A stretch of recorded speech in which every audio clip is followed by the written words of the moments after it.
நண்பர்களுக்கு வணக்கம். இந்த வீடியோவில் எதை பற்றி நம்ம பார்க்க போகிறோன்னா, நீங்கள் அனைவரும் எதிர்பார்த்து கொண்டிருக்கும் டைப்ரைட்டிங் உடைய ரிசல்ட் எப்போது வரும் நீங்கள் அனைவரும் எதிர்பார்த்துட்டு இருக்கீங்க.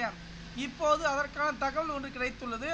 டைப்ரைட்டிங் உடைய ரிசல்ட் வந்து பார்த்திங்கன்னா, எக்ஸாம் எல்லாமே முடிவடைந்தது, பேப்பர் வேல்யூவேஷன் வந்து முடிவடைந்தது. இப்போது நம்ம ரிசல்ட்டுக்காக வெயிட் பண்ணிட்டு இருக்கோம்.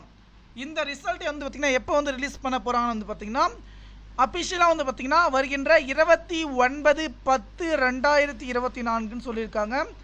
ஆனால் இம்பார்ட்டன்ட் விஷயம் பார்த்திங்கன்னா அஃபிஷியலாக பார்த்திங்கன்னா சொல்லிட்டாங்க. இது டென்டேட்டிவாக நம்ம சொல்ல முடியாது. ஆனால் இம்பார்ட்டன்ட் விஷயம், டைப்ரைட்டிங் ரிசல்ட்டை பொறுத்த வரைக்கும் எப்போதும் 40, 43, 45, 47 நாட்களுக்குள்ளே ரிலீஸ் பண்ணுவாங்க. இதோடைய வெப்சைட் லிங்க் டிஸ்கிரிப்ஷனில் குரூப்புடைய லிங்க் கொடுக்குறேன், செக் பண்ணி பாருங்கள். நமக்கான ரிசல்ட் வந்து பார்த்திங்கன்னா எப்போது ரிலீஸ் பண்ணுவோம் பார்த்திங்கன்னா வருகின்ற 18 அல்லது 19 அப்போ தான் பார்த்திங்கன்னா எப்போதுமே வந்து ரிலீஸ் பண்ணுவாங்க. இதனால் என் நண்பர்கள் எப்போ வரை இப்போ நான் எதிர்பார்க்குறாங்க. வருகின்ற நமக்கு ரிசல்ட்டு 18, 19ஆம் தேதி ரிலீஸ் பண்ணுறதுக்கு வாய்ப்பு இருக்குது. இன்னும் 13 நாட்கள் மட்டுமே இருக்குது ரிசல்ட் ரிலீஸ் பண்ணுறதுக்கு. யாரும் வந்து பார்த்திங்கன்னா கவலைப்பட தேவை கிடையாது. இந்த தகவலை வந்து பார்த்திங்கன்னா நண்பர்கள் அனைவருக்கும் வந்து பார்த்திங்கன்னா இது வந்து தகவலை வந்து ஷேர் பண்ணுங்கள். நன்றி, வணக்கம்.